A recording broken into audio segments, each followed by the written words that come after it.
বাংলা সাহিত্যে একটা খুবই গুরুত্বপূর্ণ কথা আছে, সবার উপরে মানুষ সত্য, তাহার উপরে নাই। সত্যিই তো, মানুষের উপরে কিছুই নেই। আবার এই মানুষ যারা ঈশ্বরে বিশ্বাস করে তারা এটা মানে যে ঈশ্বরের সব থেকে সুন্দর আবিষ্কার হচ্ছে মানুষ। এই পৃথিবীতে যা কিছু রয়েছে সব থেকে বিস্ময়কর আবিষ্কার হচ্ছে মানুষ। সেই মানুষ নিয়ে আমরা কিছু ওয়ার্ড, কিছু বিষয় জেনে নেব। প্রথম কথা হচ্ছে এই যে ম্যান, যে মানুষকে ভালোবাসে তাকে কি বলে? তাকে বলে ফিলান্থ্রপিস্ট। আবার যে মানুষকে ঘৃণা করে তাকে কি বলে? তাকে বলে মিসান্থ্রপিস্ট। তাহলে দেখো, ম্যান রিলেটেড দুটো ওয়ার্ড আমরা জেনে নিলাম। তোমরা প্রত্যেকে জানো যে আমরা চেষ্টা করি, আমাদের মেইন টার্গেট হচ্ছে একটা ওয়ার্ডকে যখন আমরা আলোচনা করি সেই ওয়ার্ড রিলেটেড সমস্ত ওয়ার্ড যাতে তোমরা জেনে নাও। কেন, আজকের এটাই হচ্ছে স্মার্ট পদ্ধতি, যে পদ্ধতির দ্বারা তুমি শুধুমাত্র একটা ওয়ার্ড জানছো বা একটা স্ট্রিম জানছো এটা নয়, you are going to know all the words connected with that particular word or that particular unit. এটাই আমাদের মেন বিশেষত্ব। তো আজকের আমাদের মেন ফোকাস হচ্ছে ম্যান রিলেটেড কিছু সুন্দর ফ্রেজ বা ইডিয়ম, যেগুলো ইংলিশ ভোক্যাবুলারিতে বারবার পরীক্ষাতে আসছে, সেটা নিয়ে আজকের আলোচনা। তো প্রথমেই আমি বলবো ম্যান, মানুষ। এবার মানুষকে তুমি একটা কথাতে কোনোভাবেই বিচার করতে পারবে না। মানুষকে যদি তুমি বললো মানুষই সব মানুষই ভালো বা সব কিছু ভালো, সেটা তো নয়।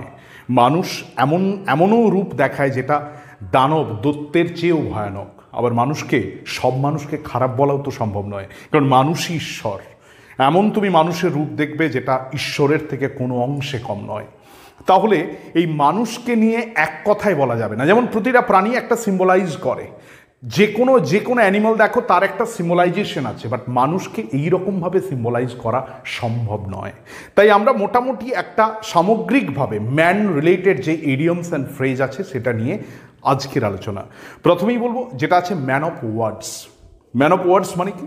মানে কথার মানুষ, যে এক কথার মানুষ, যে মানুষটাকে বিশ্বাস করা যায়, one who is reliable, one who is trustworthy, তাকে বলতে পারো ম্যান অফ ওয়ার্ডস। এরপরে যে ওয়ার্ডটা জানবো সেটা হচ্ছে man of few words. Man of few words মানে হচ্ছে যে মানুষটা কম কথা বলতে ভালোবাসে। এরকম প্রচুর মানুষ দেখবে যারা খুব বেশি কথা বলে না, যারা মৌন থাকে।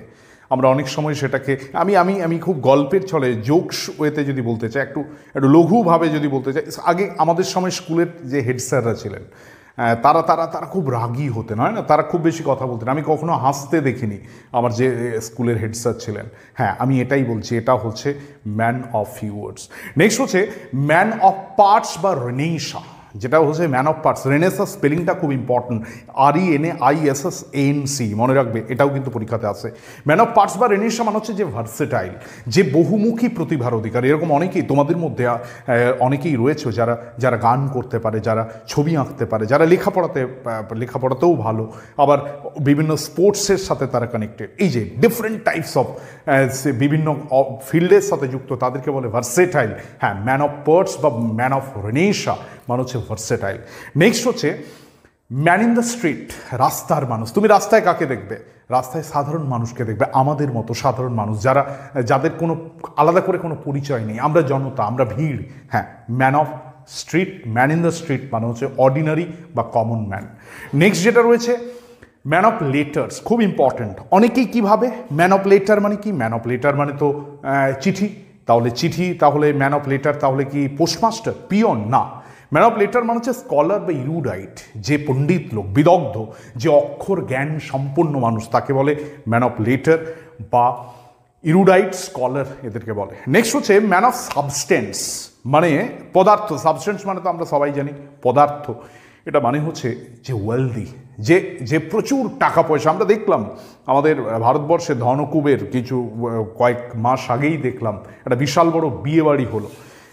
পৃথিবীর কে আসেনি, কত বড় সেলিব্রিটি সবাই এসেছিল, সবাই, ইচ অ্যান্ড এভরি ওয়ান, প্রত্যেকে এসেছিল। হ্যাঁ, এটা হচ্ছে, হ্যাঁ অবশ্যই রোনাল্ডোকে আমরা দেখতে পাইনি, বিরাট কোহলি, রোহিত শর্মাকে দেখতে পাইনি। তো এটা হচ্ছে গিয়ে ম্যান অফ সাবস্ট্যান্স। নেক্সট হচ্ছে man of our. Man of our মানে কি? আওয়ার মানে সময়ে। দেখবে আমাদের জীবনে এমন কিছু মুহূর্ত আছে যে মুহূর্তটা মনে হয় যে এই মুহূর্তটা আমার, এই মুহূর্তটাতে আমি যা কিছু করছি সব ঠিক হয়ে যাচ্ছে। এটা man of our. Man of our মানে হচ্ছে ওয়ান হু ইজ রেসপেক্টেড, যাকে সবাই রেসপেক্ট করছে, সেটা হচ্ছে ম্যান অফ পাওয়ার। নেক্সট হচ্ছে হ্যাচেটম্যান। হ্যাচেটম্যান, হ্যাচেট কথাটার মানে কাস্তে, হ্যাচেটম্যান মানে রং ডুয়ার, যে খারাপ কাজ করে। এই টাইপেরও পাবলিক আছে, পলিটিক্যাল যে পার্টি বা পলিটিক্যাল লিডারদের এই টাইপের লোক আছে যারা হচ্ছে বাহুবলী, যারা যারা এই খারাপ কাজ করে, তো এটা হচ্ছে রং ডুয়ার বলতে পারো, হ্যাচেটম্যান।